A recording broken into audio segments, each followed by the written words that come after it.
नमस्ते मित्रांनो, राशी राज या चॅनलवरती आपले स्वागत. मित्रांनो, पितृदोषाच्या त्रासातून मुक्तीसाठी सोमवती अमावस्येला करा हे उपाय. यामुळे अडचणींच्या फेऱ्यातून होईल सुटका.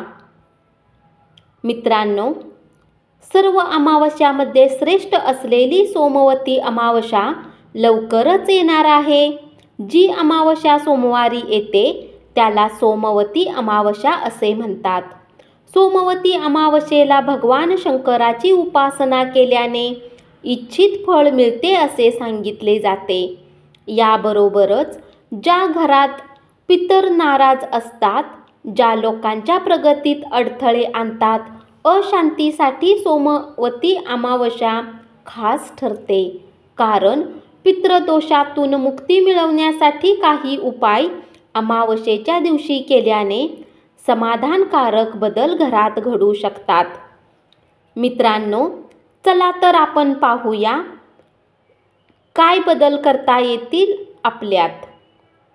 काही वेळा असंही जाणवतं की घरी आर्थिक अडचणी असतात, तर काही घरात पैशांची कमी नसते, पण मानसिक शांतता मिळत नाही. कौटुंबिक कलह, वाद यामुळे मानसिक सुख मिळणे कठीण होते. यावेळी काही जवळचे लोक कुंडली वास्तुदोष आहे का याची चौकशी करण्याचा सल्ला देतात. तुम्हालाही घरात अशा गोष्टींचा सामना करावा लागत असेल तर सोमवती अमावस्ये दिवशी काही उपाय केल्याने या दोषातून मुक्ती मिळू शकते. असे कोणते उपाय आहेत ते पाहूयात. 1. प्राण्यांना त्रास देऊ नका. मुक्या जनावरांना कधीही छळू नका. असहाय्य प्राण्यांना व्यक्तीला त्रास दिल्याने राहूचा क्रोध वाढतो. विशेषतः सोमवती अमावस्येच्या दिवशी कावळा, कुत्रा, गाय, म्हैस इत्यादी प्राण्यांचा अपमान करू नये. मुक्या जनावरांना खायला द्या.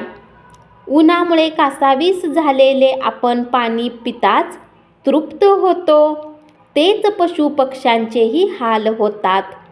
पितृदोषासाठी या पक्ष्यांच्या अन्न पाण्याची व्यवस्था केल्याने पितृ शांत होतात, त्यांचे समाधान होते.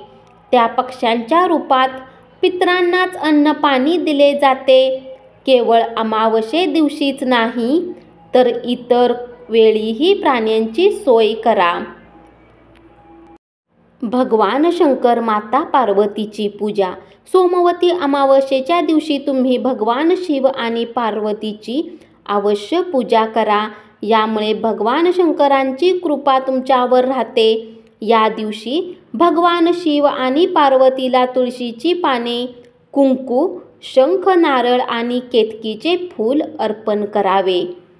या गोष्टी दान करा. सोमवती अमावस्येच्या दिवशी दूध आणि तांदूळ दान करावे. यामुळे तुमची आर्थिक संकटातून सुटका होते आणि जर काही कारणाने तुमचे पूर्वज तुमच्यावर रागावले असतील तर त्यांचा रागही निघून जातो. हिंदू धर्मात पिंडदान खूप महत्त्वाचे मानले जाते.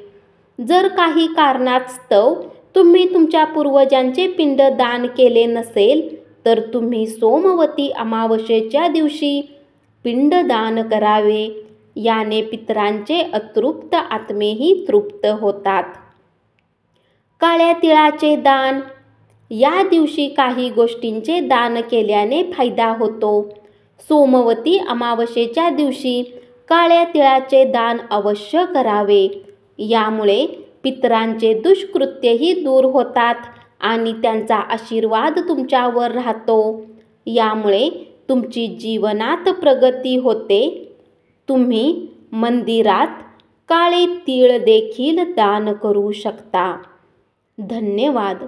अशीच माहिती ऐकत रहा आणि चॅनलला जरूर सबस्क्राईब करा.